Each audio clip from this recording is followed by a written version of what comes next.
Bismillahirrahmanirrahim. Assalamualaikum warahmatullahi wabarakatuh.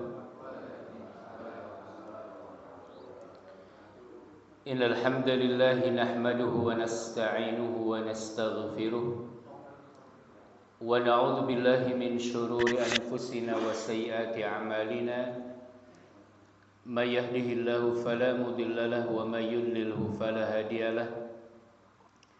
Asyhadu an la ilaha illallah wahdahu la syarika lah wa asyhadu anna Muhammadan abduhu wa rasuluh. Allahumma fassalli wa sallim wa barik wa an'im ala hadzal nabiyil karim wa rasulil azim sayyidil gharil muhajjalin imamil muttaqin sayyidina wa nabiyyina Muhammadin wa ala alihi wa ashabihi wa man tabi'ahum bi ihsanin ila yaumiddin. Faqala Allah Ta'ala fi kitabihil karim wa huwa asdaqul qailin ya ayyuhalladzina amanu taqullaha haqqa tuqatih wa la tamutunna illa wa antum muslimun. Ya ayyuhalladzina amanu taqullaha wa qulu qawlan sadida yuslih lakum a'malakum wa yaghfir lakum dhunubakum wa may yuti'illaha wa rasulahu faqad faza fawzan 'azima. Amma ba'd. Allahumma bika asbahna wa bika amsayna wa bika nahya wa bika namutu wa ilaikan nusyur. Allahumma ma asbaha bi min ni'matin aw bi ahadin min 'indik aw bi ahadin min khalqik faminka wahdak la syarika lak falakal hamdu wa lakas syukru. Jamaah salat subuh yang sama-sama mengharap ridha Allah Subhanahu wa taala. Marilah pada kesempatan yang penuh berkah ini di pagi hari setelah melaksanakan ibadah salat subuh secara berjamaah, kita sama-sama memuji Allah Subhanahu wa taala atas semua limpahan karunia dan limpahan nikmat dari Allah Subhanahu wa taala. Dan di antara nikmat yang agung, nikmat yang besar adalah nikmat dilimpahkannya taufik, hidayah dari Allah Subhanahu wa taala, sehingga kita senantiasa dimudahkan oleh Allah Subhanahu wa taala. Bahkan sampai saat ini kita masih ditolong oleh Allah Subhanahu wa taala, dibangunkan dari tidur kita, dimudahkan langkah kita, sehingga atas pertolongan Allah Subhanahu wa taala kita bisa menunaikan salat subuh secara berjamaah. Sekali lagi, ini adalah bukan karena faktor kebiasaan kita, bukan karena telinga kita mendengar, bukan karena badan kita sedang sehat. Ini adalah masalah iman. Jarak antara rumah dan masjid itu ternyata ditentukan oleh iman. Yang menentukan jarak rumah kita dengan masjid ini sesungguhnya adalah karena faktor iman. Karena kalau bukan iman, kalau bukan faktor taufik, pertolongan Allah Subhanahu wa taala, sedekat apapun jaraknya antara rumah kita dengan rumah Allah, kalau tidak ada iman maka terasa jauh. Bahkan seakan-akan akan mendaki ke langit. Orang-orang yang Allah sempitkan dadanya, Allah yang jadikan mereka begitu berat melaksanakan perintah-perintah Allah Subhanahu wa taala, kannahu yas'adu ilas sama, seakan-akan dia akan mendaki langit. Begitu berat. Bahkan semakin tinggi seseorang naik ke langit, semakin sesak nafasnya, semakin berat nafasnya. Ini salah satu permisalan di dalam Al-Quran. Orang yang disempitkan hatinya, ya, maka ketika akan melaksanakan perintah-perintah Allah, seakan-akan dia mendaki ke langit. Maka berbahagialah jamaah yang dirahmati Allah Subhanahu wa taala ketika Allah Subhanahu wa taala telah membukakan dada kita. Afaman syaraha sadrahu lil Islam. Orang yang telah dibukakan hatinya untuk Islam, orang yang telah dibukakan hatinya untuk melaksanakan perintah-perintah Allah Subhanahu wa taala, Allah jadikan mudah. Akan Allah jadikan mudah. Akan tetapi ya, orang-orang yang senantiasa mendustakan Allah, orang-orang yang mereka sulit untuk mengeluarkan sesuatu untuk Allah, waktunya, hartanya, ya, fa sanuyassiruhu lil usra, akan kami buat susah, ya. Maka jamaah yang dirahmati Allah Subhanahu wa taala, bersyukur kepada Allah Subhanahu wa taala atas nikmat yang besar ini adalah nikmat taufik. Nikmat kita diberikan kemudahan. Nikmat diberikan oleh Allah pertolongan dalam setiap kehidupan kita. Terutama pertolongan ketika kita melaksanakan perintah-perintah Allah Subhanahu wa taala. Selalu dimudahkan, selalu ditolong. Karena ini semata-mata bukan karena kekuatan fisik kita, bukan karena kita sudah tahu, bukan karena ini adalah rutinitas. Sekali lagi, masalah iman ini adalah tergantung taufik dari Allah Subhanahu wa taala. Salawat serta salam semoga senantiasa dicurah limpahkan kepada Rasul kita, Nabi besar Nabi Muhammad sallallahu alaihi wasallam, kepada keluarga, kepada para sahabat dan orang-orang yang senantiasa istiqomah di dalam melaksanakan perintah Allah dan Rasul-Nya. Jamaah yang dirahmati Allah Subhanahu wa taala, kita akan melanjutkan pembahasan kita pada pertemuan bulan yang lalu. Kita masih membahas tema kita tentang bagaimana agar anak kita jatuh cinta kepada kita sebagai orang tuanya. Ini adalah menjadi tema yang terasa penting, bahkan menjadi penting hari ini di tengah kondisi bagaimana anak-anak kita mereka memberikan perhatiannya, memberikan kecintaannya. Ternyata apa yang kita rasakan hari ini terjadi perebutan, ya. Banyak hal yang akan memalingkan kecintaan anak-anak kita kepada selain kita. Bahkan terjadi perebutan, ya, yang akan mengambil alih yang harusnya kecintaan itu, perhatian itu, kedekatan itu diberikan untuk orang tua. Akan tetapi hari ini kita akan merasakan, ya, bagaimana anak jauh dengan orang tua. Bagaimana anak menjadikan rasa sayangnya, bahkan panutan yang seharusnya orang tua menjadi panutan pertama, ya. Banyak hari ini anak-anak yang menempatkan kecintaan, panutan itu bukan kepada orang tua. Tentunya ini adalah menjadi masalah, ya. Akan menjadi masalah serius, bahkan menjadi masalah yang berat manakala ketika orang tua di saat-saat dia membutuhkan perhatian dari anak, di saat-saat membutuhkan perhatian, ya, dari anak-anaknya, di saat dia sudah lemah, di saat seharusnya anak itu ada dan selalu hadir ketika orang tua dalam keadaan sudah tua, ya, sudah memasuki usia yang jompo, Seharusnya hadir anak-anak kita menemani kita. Bahkan sekedar untuk ngajak ngobrol, ya menemani. Jamaah yang dirahmati Allah Subhanahu wa taala, hari ini kita dapati ya, banyak orang tua yang merasa asing.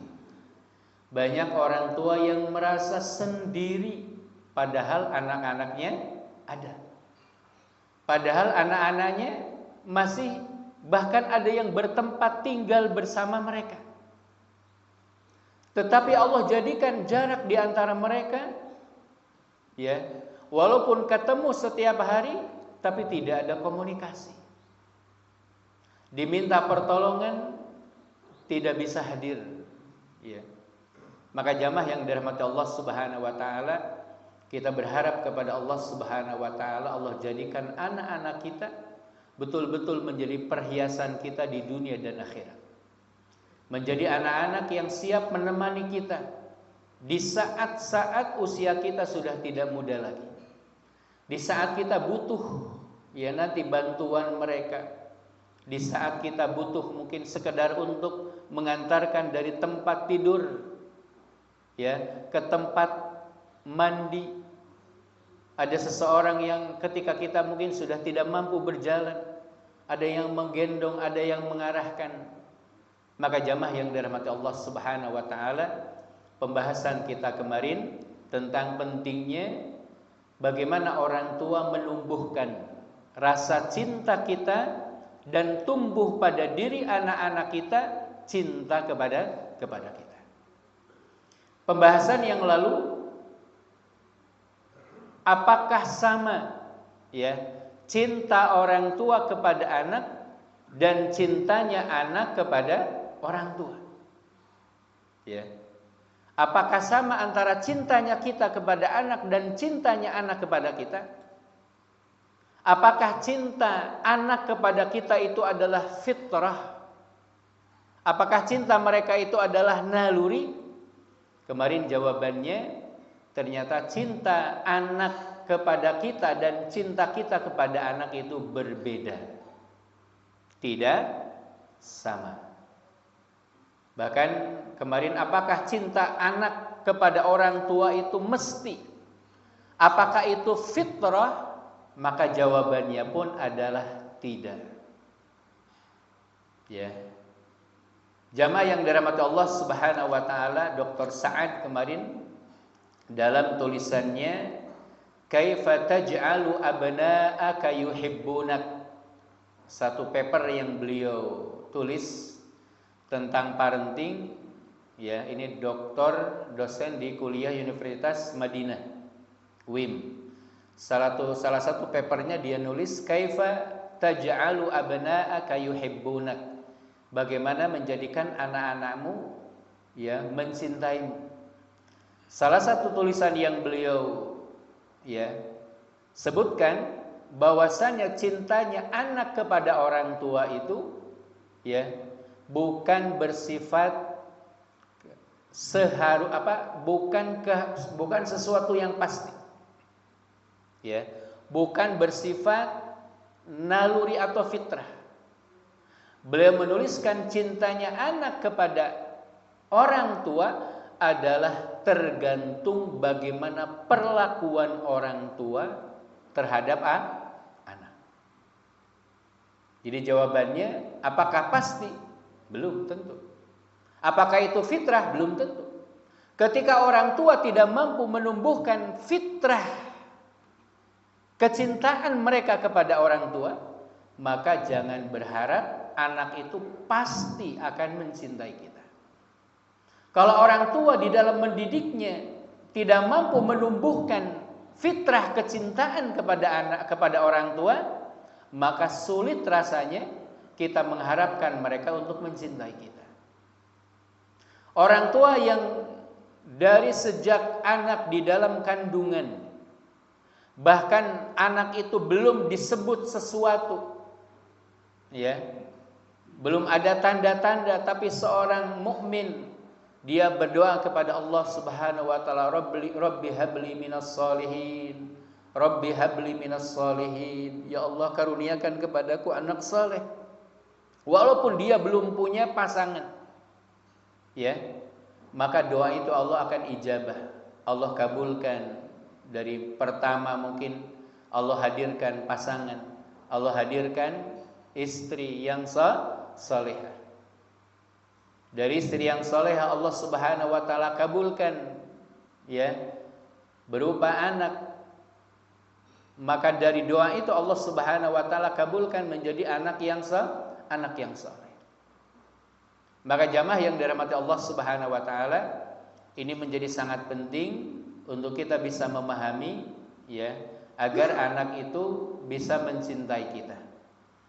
Jadi poin yang pertama, orang tua yang tidak mampu menumbuhkan fitrah kecintaan anak kepada orang tua, maka sulit, ya, anak itu anak yang mencintai orang tuanya.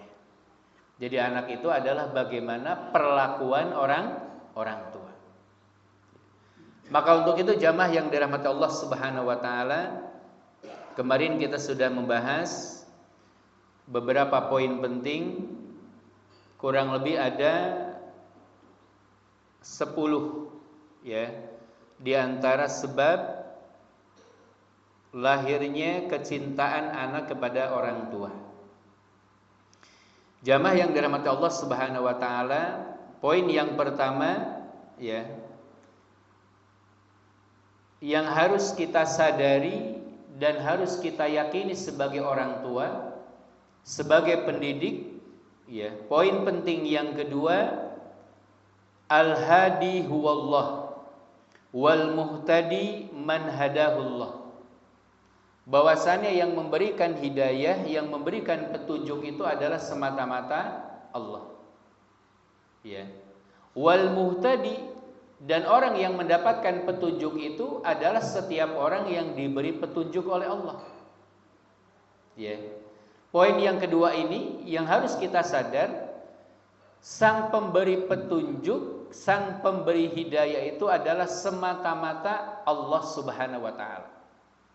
Yang menjadikan anak kita tumbuh fitrah kecintaannya kepada orang tua, ya, lalu anak itu berbakti kepada kita, lalu anak itu hadir, ya, senantiasa membantu kita, meringankan beban kita, menjadi anak yang senantiasa berbakti kepada kita, itu bukan semata-mata karena jerih payah orang tua dalam mendidik. Ya. Ini poin yang lebih penting. Yang harus kita yakini, anak itu menjadi sadar, ya. Anak itu sadar, ya. Dia punya kewajiban untuk taat kepada orang tua, ya. Untuk berbakti kepada orang tua. Ya, itu semata-mata Allah Subhanahu wa taala karena membukakan pintu hatinya. Ya. Maka oleh sebab itu jamaah yang dirahmati Allah Subhanahu wa taala, orang tua yang sadar bahwasannya anak itu tumbuh kecintaannya, anak itu menjadi anak yang saleh, anak yang punya keinginan untuk berbakti kepada orang tua, ya. Dan itu semata-mata digerakkan oleh Allah Subhanahu wa taala, maka dalam mendidik dia tidak akan mungkin jauh dari Allah Subhanahu wa taala. Ya. Jadi tidak akan dia lepas diri dari Allah Subhanahu wa taala. Maka dalam hal mendidik yang terpenting adalah bagaimana orang tua senantiasa melibatkan Allah Subhanahu wa taala. Ya. Dalam setiap usaha kita libatkan Allah. Ya Allah, ya, hari ini saya akan memberikan nasihat kepada anak saya. Ya, maka tolonglah aku ya Allah. Ya. Termasuk para salafus soleh, ya, ketika mereka akan menasehati anak itu senantiasa mereka meminta kepada Allah Subhanahu wa taala. Ya, Fudail bin Iyad radhiyallahu anhu, seorang ulama tabi'in, ya, ulama besar. Dia memiliki anak yang bernama Ali. Itu ketika dia berdoa, dia sebutkan nama anaknya, ya Allah, ya, sesungguhnya aku sangat cinta dengan anakku. Disebutkan namanya, aku sangat cinta dengan Ali anakku. Ya, dan sesungguhnya aku memiliki keterbatasan dalam mendidik anakku. permintaan Fudail bin Iyad, dia berkata, maka didiklah anakku, ya, maka didiklah ya Allah anakku. Ya, itu satu ungkapan orang tua, kecintaan orang tua kepada anak, merasa dirinya tidak mampu dan dia melibatkan Allah Subhanahu wa taala. Ini kelas para salafus soleh, ulama besar. Ilmunya jangan ditanya, keilmuannya tidak diragukan. Akan tetapi lihatlah bagaimana di dalam mendidik, doa-doa mereka senantiasa melibatkan Allah. Ya Allah, aku tidak mampu sepenuhnya mendidik anak. Ya, dia meminta kepada Allah Subhanahu wa taala. Jadi poin yang kedua ini, jamaah yang dirahmati Allah Subhanahu wa taala, ya. Di dalam kita memberikan arahan, ya, nasihat kepada anak, maka libatkan Allah Subhanahu wa taala. Karena Allah Subhanahu wa taala semata-mata yang memberikan hidayah. Hidayah itu adalah mutlak di tangan Allah Subhanahu wa taala. Para ulama menyebutkan hidayah itu terbagi menjadi dua. Ada hidayatul taufiq, yang kedua hidayatul irsyad. Ya. Hidayatul taufiq adalah hidayah yang hanya milik Allah Subhanahu wa taala. Hidayah yang dengannya seseorang dibukakan hatinya, ya, untuk beramal suatu amal, ya. Lalu Allah Subhanahu wa taala membimbingnya untuk melakukan amalan tersebut. Ya. Bukankah cinta anak kepada orang tua lalu dia berbakti kepada Allah Subhanahu wa taala, ini adalah termasuk amal saleh. Ya. Dan tidak mungkin, ya, kita sampai mampu, ya, menjadikan anak kita menjadi mencintai kita kalau tidak ada pertolongan dari Allah Subhanahu wa taala. Karena itu mutlak. Dan hidayah taufik ini tidak dimiliki oleh siapapun selain Allah Subhanahu wa taala, bahkan para nabi dan rasul sekalipun. Para nabi dan rasul sekalipun mereka tidak diberikan hidayah taufik ini, membukakan pintu hati seorang untuk menerima Islam itu. Ya, para nabi dan rasul tidak diberikan haknya. Lihatlah Nabi Nuh alaihissalam, ya, ketika dia mengajak anaknya pada satu kondisi dalam keadaan yang mencekam, ya, ketika banjir bandang itu melanda seluruh negeri, ketika melihat anaknya sedang berlari untuk menyelamatkan diri dari ombak yang besar, ya, lihatlah naluri seorang ayah, walaupun anaknya adalah anak yang sangat durhaka, ya, anak yang sangat durhaka. Saking durhakanya disebutkan kalau orang normalnya dalam kondisi dia, ya, sangat-sangat kondisi sangat mencekam, ya, biasanya orang itu akan sadar. Ya, saat orang itu dalam posisi, ya, yang sulit, ada orang yang menyadarkan, biasanya cepat sadar. Ya. Tapi yang namanya anak Nabi Nuh alaihissalam, Kan'an ini, ya, ketika melihat di sekelilingnya sudah dilalap oleh air, ya, anak ini ketika dipanggil oleh ayahnya memanggil, ya bunayyar kam ma'ana, wahai anakku, ya, ikutlah bersama kami.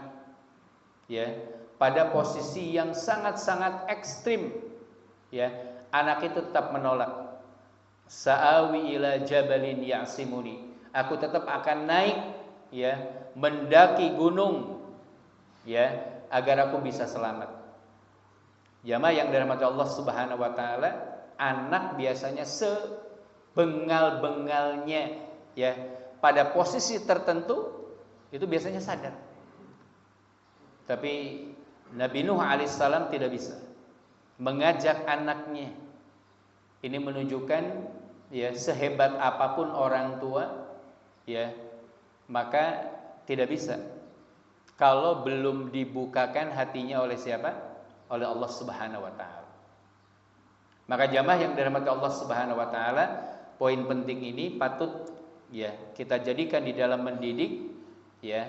Ingat bahwasannya ada sang pendidik yang maha ya mengetahui segalanya, yang menjadikan hati yang keras menjadi lunak, yang menjadikan hati berbatu ya menjadi lunak, itu semata-mata Allah Subhanahu wa taala. Maka tidak mungkin kita akan berlepas ya dari Allah Subhanahu wa taala dalam mendidik anak. Nah, hari ini banyak orang tua yang tidak sadar ketika melihat ada perubahan pada anaknya. Yang pertama kali didatangi siapa? Psikiater. Yang pertama didatangi siapa?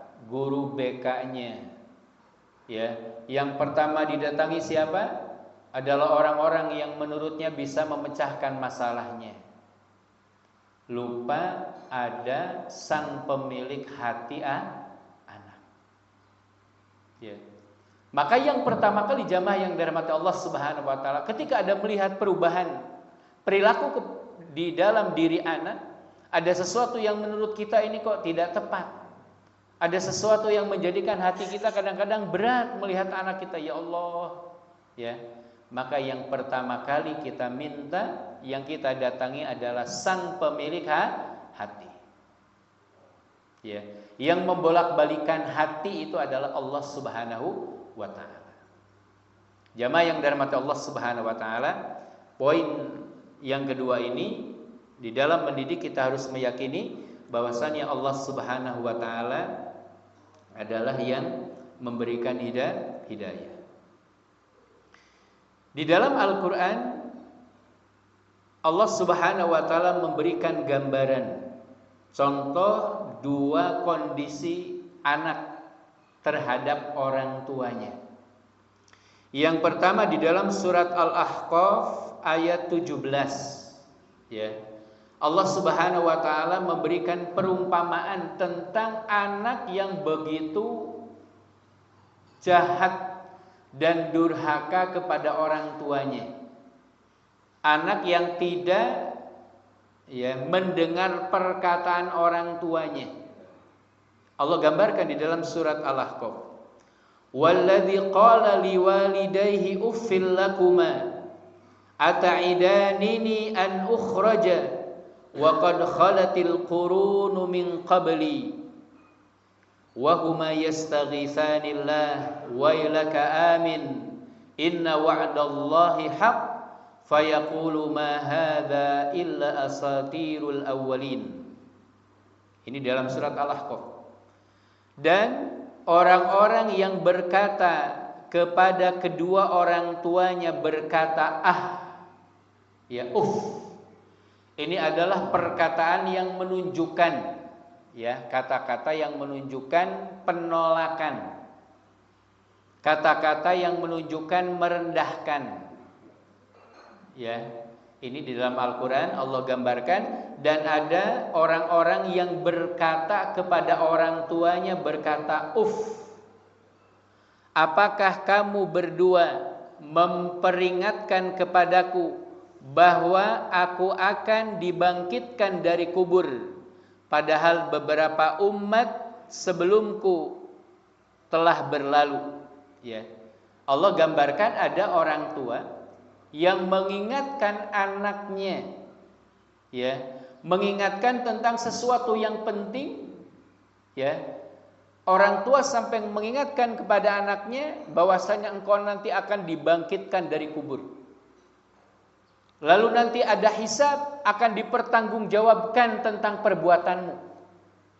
Ini kalau dilihat dari redaksinya jamaah yang dirahmati Allah Subhanahu wa taala, orang tua ketika sudah mengingatkan anaknya, anakku kamu ingat, kamu itu pasti akan mati, kamu itu nanti akan dibangkitkan. Ini kira-kira nasihat seperti apa? Kalau ada orang tua sampai menasihat anaknya, ingat kamu itu nanti akan mati. Ini menunjukkan nasihat orang tua yang sudah betul-betul mencapai puncak ya, saking marahnya orang tua, bahkan sampai mengingatkan anaknya, ingat kamu itu pasti akan mati, nanti akan dibangkitkan oleh Allah Subhanahu wa taala. Ini peringatan orang tua kepada anak, ya. Allah Subhanahu wa taala membahasakan, ya, di dalam ayat ini, dan ada orang-orang yang mereka berkata kepada orang tuanya, lah, itu enggak benar. Ya. Ketika orang tua itu mengingatkan, nanti kamu itu akan dibangkitkan. Ya. Lalu anak itu berkata, ya, apakah engkau akan memperingatkanku? Aku ini pasti akan dibangkitkan. Padahal umat-umat setelahku ini sudah berlalu. Maka orang tua itu, ya, memohon kepada Allah, wa huma yastaghitsanillah wailaka amin. Lalu orang tua itu mengingatkan anaknya, wahai anakku, ya, celakalah engkau, ingat, ya, jangan sampai engkau melakukan hal tersebut. Ya, ingatlah iman kepada Allah. Ini peringatan orang tua, menggambarkan dari orang tua yang sampai mengingatkan anaknya, ya, karena begitu susahnya sampai diingatkan dengan hari kebangkitan, lalu anaknya itu tetap berkata, ya, tetap dia menolak perkataan atau nasihat dari orang tuanya. Jamaah yang dirahmati Allah Subhanahu wa taala, ini satu potret yang Allah gambarkan di dalam surat Al-Ahqaf ayat 17. Ya. Lalu potret yang kedua, ya, ada seorang anak yang dia tahu posisinya. Sebagaimana perkataan Nabi Isa alaihissalam, qala inni abdullah ataniyal kitab wa ja'alani nabiyya wa ja'alani mubarakan aynama kuntu wa awsani bis salah waz zakati ma dumtu hayya wa barram biwalidati wa lam yaj'alni jabbaran syaqiyya. Ada dua potret, ya. Potret berikutnya, lalu Isa berkata, sesungguhnya aku hamba Allah, Dia yang memberiku kitab, dan Dia yang menjadikanku seorang nabi, dan Dia menjadikanku orang yang diberikan di mana saja aku berada, ya, diberikan keberkahan, dan Dia telah memerintahkan kepadaku untuk melaksanakan sholat, zakat selama hidup, dan berbakti kepada ibuku, dan Dia tidak menjadikanku orang yang sombong lagi celaka. Ya, ini jamaah yang dirahmati Allah Subhanahu wa taala, potret, ya, bagaimana hubungan anak dengan orang tua bisa kita gambarkan dari dua ayat ini, ya. Satu adalah anak yang begitu berbakti kepada siapa? Kepada orang tuanya. Ada potret anak yang mereka sama sekali diingatkan, bahkan dengan peringatan yang sekeras-kerasnya, diingatkan tentang kematian, ya, anak tersebut tetap menolak. Ya. Apa yang menyebabkan kedua hal tersebut adalah semata-mata hidayah dari Allah Subhanahu wa taala. Jamaah yang dirahmati Allah Subhanahu wa taala, itu poin yang kedua. Lalu berikutnya, poin yang ketiga adalah bagaimana orang tua menyikapi anaknya, ya. Artinya bagaimana orang tua memberikan bimbingan, didikan anaknya, ya, sesuai dengan fase-fasenya, sesuai dengan masa, ya. Apakah kita mendidik anak itu setelah anak itu mengenal kita? Apakah kita mulai mendidik anak setelah anak itu sudah bisa menyebut nama kita, bapak, ibu, gitu, ya? Maka jamaah yang dirahmati Allah Subhanahu wa taala,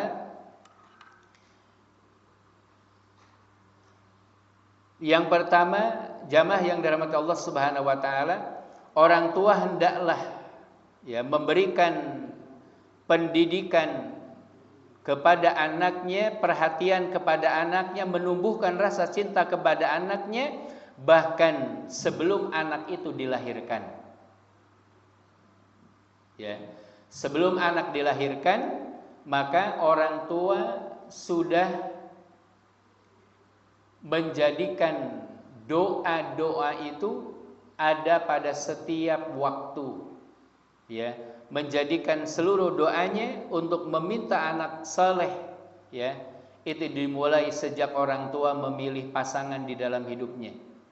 Bahkan ketika dinyatakan di dalam rahim istrinya, ya, ada calon jabang bayi.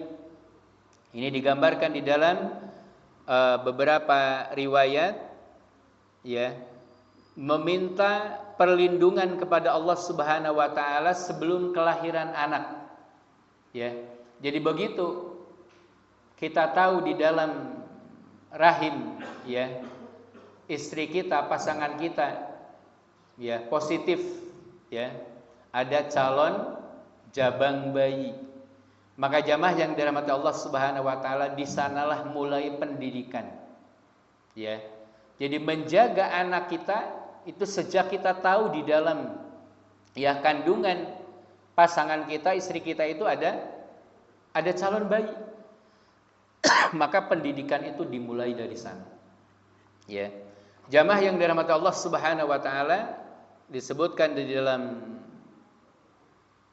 riwayat di dalam Bukhari Muslim dari Abi Abdurrahman Abdullah ibni Mas'ud radhiyallahu anhu qol, ya, dari Nabi sallallahu alaihi wasallam, inna ahadakum yujma'u khalquhu fi batni ummihi 40 yawman nutfah. Sesungguhnya Allah Subhanahu wa taala, ya, akan mengumpulkan, ya, di dalam penciptaannya pada 40 hari yang pertama berupa nutfah, ya, air mani yang bercampur. Tsumma yakunu khalquhu misla dzalik. Lalu berikutnya periode yang kedua, ya, 40 hari yang kedua, ya, Allah jadikan, ya, sebagai mudghah, ya. Lalu yang ketiga pada fase yang ke-40, ya, hari berikutnya adalah dalam kondisi, ya, alaqah. Ini di sana ada pendidikan, ya. Bahkan sebelum anak itu, ya, sebelum Allah Subhanahu wa taala meniupkan ruh, ya, di dalam riwayat yang lain disebutkan, ya, sejak usia 42 hari, ya, Allah Subhanahu wa taala itu Allah Subhanahu wa taala akan mengutus malaikat, ya, mulai dari penciptaan manusia yang akan menjadikan, ya, mereka tubuhnya, ya, membuat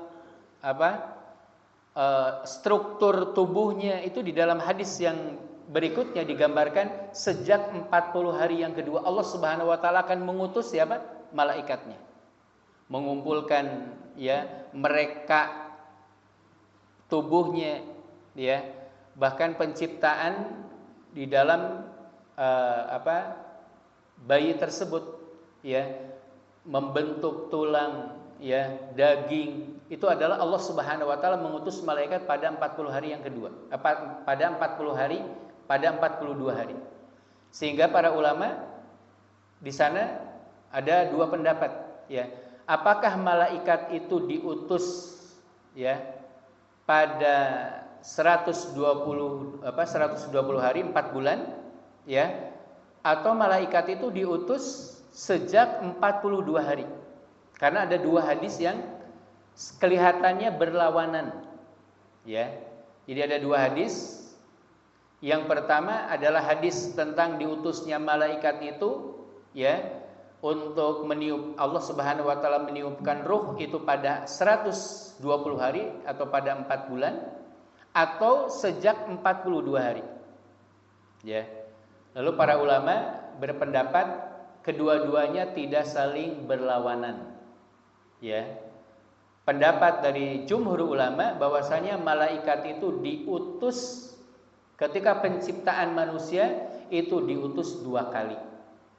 Ya. Kesimpulan yang pertama adalah sejak usia 42 hari. Sejak terbentuknya mudghah.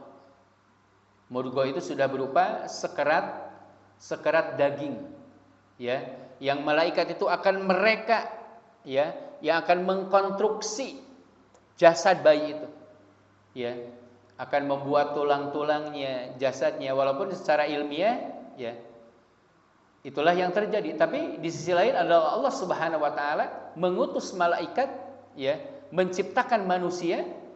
Allah Subhanahu wa taala mengutus malaikat untuk mengkonstruksi badan, ya, tubuh, dari penciptaan otaknya, semuanya, daging, tulang. Itu malaikat yang Allah Subhanahu wa taala utus. Lalu setelah 4 bulan 120 hari baru Allah Subhanahu wa taala mengutus malaikat berikutnya untuk ditiupkan ruhnya, ya, ditentukan rizkinya, ya, ditentukan ajalnya, apakah dia orang yang syaqiyun atau sa'idun, bahagia atau orang yang, ya, celaka, ya. Ini dimulai sejak periode anak itu di dalam kandungan. Maka lantas bagaimana orang tua jamaah yang dirahmati Allah Subhanahu wa taala? Ya. Maka orang tua ketika paham pada usia 42 hari malaikat mengutus yang sedang mengkonstruksi, ya, jabang bayi yang ada di dalam, ya, perut istrinya, apalagi seorang ibu. Ya, maka di sanalah syariat mengatur, ya, syariat mengatur. Jamaah yang dirahmati Allah Subhanahu wa taala, Allah Subhanahu wa taala, ya, memerintahkan kepada kita adalah melalui syariat yang ditetapkan oleh Nabi kita sallallahu alaihi wasallam, ya, adalah senantiasa menjaga, ya, anak kita. Dan tidak ada penjagaan yang paling penting adalah penjagaan anak kita dari syaitan, ya. Tidak ada yang paling penting untuk menjaga anak kita walaupun dalam kandungan adalah menjaga anak kita agar tidak tersentuh oleh siapa? Oleh syaitan. Itulah kenapa syariat, ya, ketika berhubungan dengan istri di sana ada syariat ada doa. Ya, tidak hanya sekadar hubungan saja. Diawali dengan doa. Allahumma jannibna asy-syaitan wa jannibis syaitana, ya, ma razaqtana, ya. Kata Nabi SAW, barang siapa yang ketika berhubungan, ya, dengan pasangannya, dengan istrinya mengucapkan doa tersebut, maka tidak akan diganggu oleh syaitan, ya. Jamaah yang dirahmati Allah Subhanahu wa taala, ini diantara syariah yang menetapkan agar kita, ya, memiliki anak yang diselamatkan oleh Allah Subhanahu wa taala. Lalu berikutnya ketika anak itu sudah dilahirkan, ya, anak sudah dilahirkan. Ada satu riwayat, ya, siyahul maulud hina yaqa, wa fi riwayatin hina yulad nazgatun minasyaiton. Ini tentang bagaimana syaitan, ya, senantiasa hadir. Nabi SAW menyebutkan siyahul maulud, jeritan anak, tangisan anak pertama kali, hina yaqa, ketika dilahirkan, ya, nazgatun minasyaiton, itu adalah tusukan dari syaitan. Ini riwayat Bukhari Muslim. Apa maksudnya, Pak? Jadi setiap bayi yang baru lahir saja, ya. Jadi kenapa anak itu nangis? Ini salah satu yang harus kita yakini, ya. Jadi selain itu dari ilmu medis, ya, anak nangis itu sesuatu yang penting. Bahkan kalau anak gak nangis itu kadang-kadang harus digebrak, gitu, ya. Tapi kalau terlalu kencang digebrak sampai tua kadang-kadang anaknya kagetan, gitu, ya. Ini dari segi medis memang baik, ya. Begitu lahir anak itu nangis, ternyata masya Allah, gitu, ya. Dalam tangisan itu banyak sekali faidahnya, menguatkan jantungnya, menguatkan organ-organnya, ya. Itu dengan tangisan. Tapi yang harus kita yakini jamaah yang dirahmati Allah Subhanahu wa taala, ini dalam perlindungan anak kita. Ya. Rasul bersabda, setiap anak yang nangis ketika dilahirkan, ingat, itu adalah pertama kali setan mengumumkan peperangan, mengumumkan permusuhannya. Bayi yang baru serut lahir itu langsung digoda. Dari riwayat ini kita tahu bagaimana usaha setan, ya. Manusia yang baru dilahirkan saja, setan sudah mengumumkan permusuhannya. Nazghatun minasyaiton itu tusukan, di dalam riwayat itu maknanya himpitan. Intinya itu adalah gangguan setan yang pertama. Bisa dibayangkan, bayi saja ini sudah diganggu oleh setan. Apalagi ketika bayi itu tumbuh menjadi anak, menjadi dewasa, dia sudah berpikir segala macam, pasti godaannya lebih berat. Ya, untuk memalingkan mereka dari orang tuanya agar tidak mencintai orang tuanya, itu setan sudah mempersiapkan dengan berbagai cara. Wong baru lahir saja, setan itu sudah mengumumkan permusuhannya dengan siapa? Dengan bayi, dengan kita. Ya, ya, bahkan di riwayat yang lain disebutkan, ma min mauludin yuladu ilana khasahu syaiton. Tidak ada seorang anak pun yang lahir melahirkan syaitan menusuknya hingga menjeritlah si anak tersebut.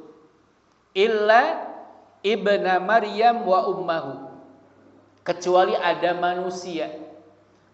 dua manusia yang tidak diganggu oleh syaitan.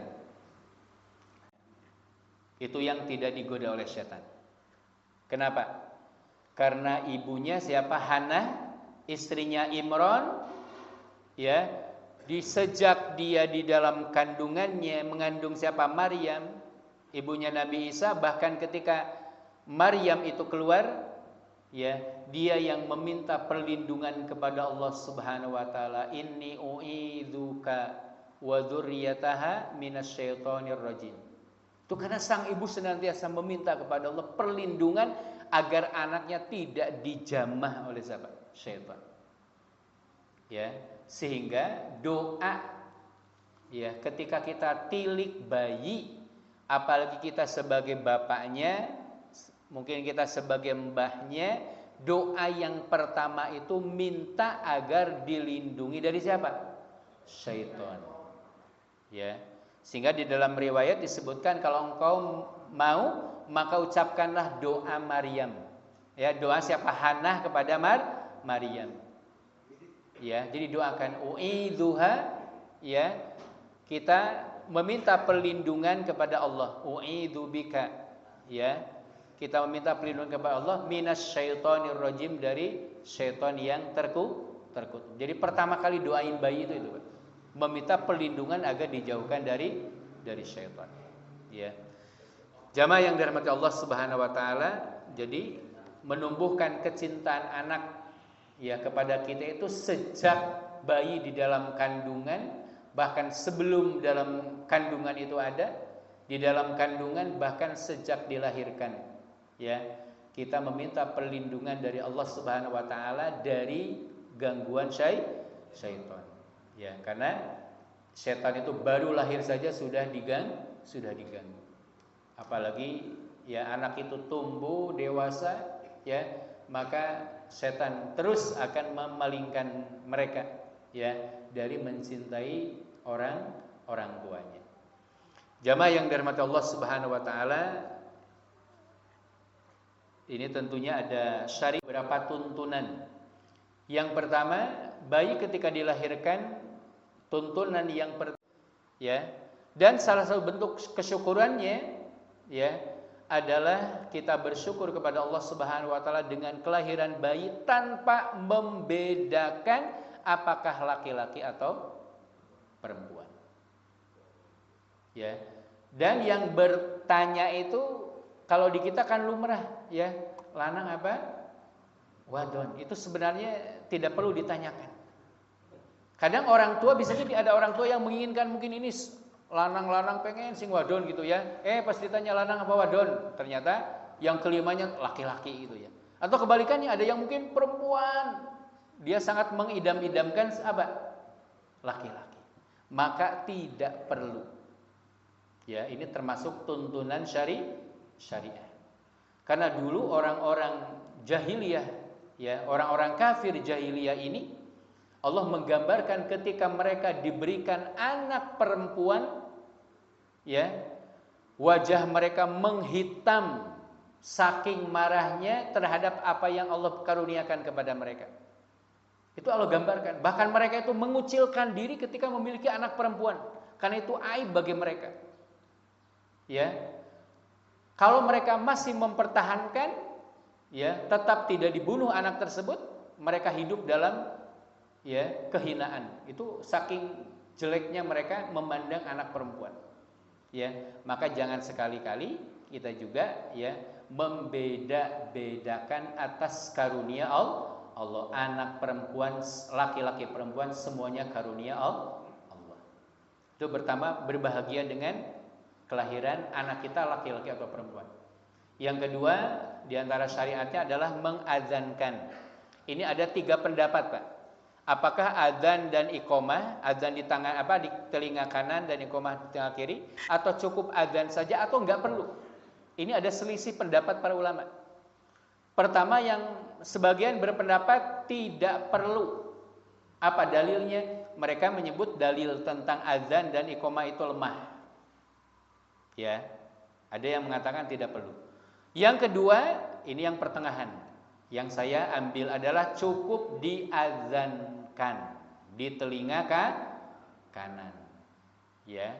Tapi pendapat yang ketiga pun ada, dan diiqomahkan.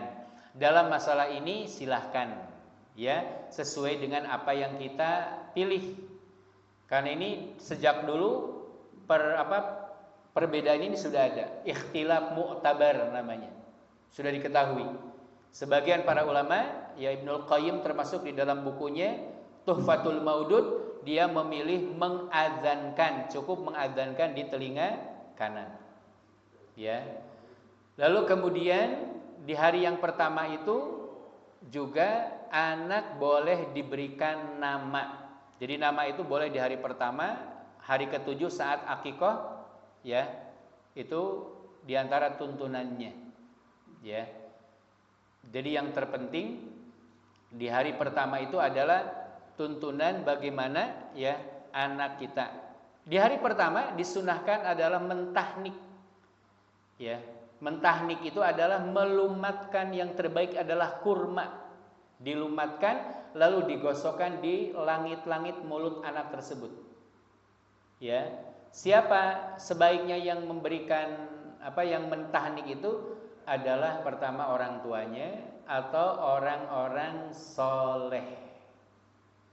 Saya nggak tahu soleh apa tidak gitu ya. Urusan soleh itu kan urusan siapa? Urusan hati.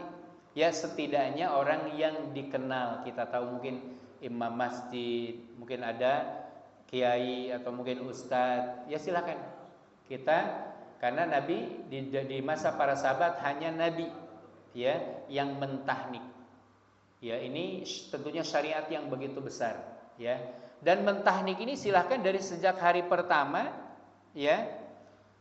Bahkan mungkin sampai hari ke-7 ini boleh untuk melatih anak, ya, untuk siap, ya, dia menerima nanti asupan-asupan. Bahkan ini salah satu, ya, terapi di beberapa negara itu, saya lihat di beberapa Timur Tengah, ini terapi bicara. Anak yang speech delay gitu ya. Mungkin ini belum ngomongnya kok nggak jelas-jelas.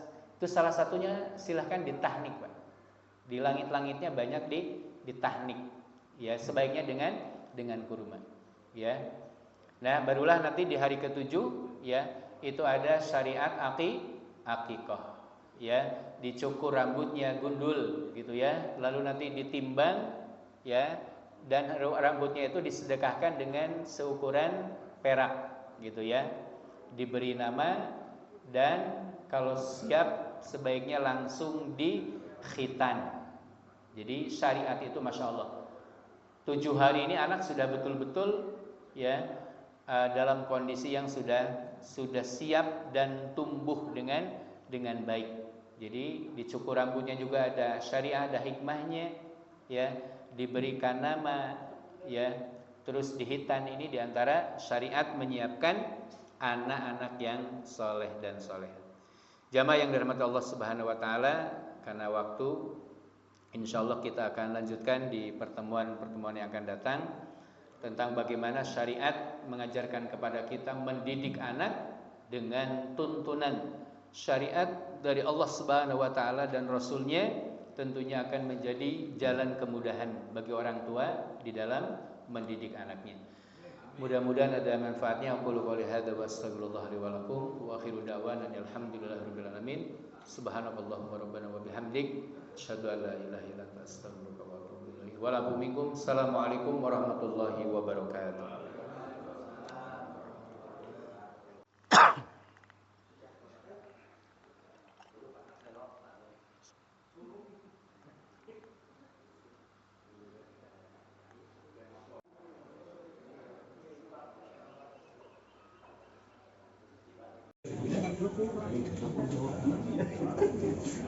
Si duit baru nanti yang bisa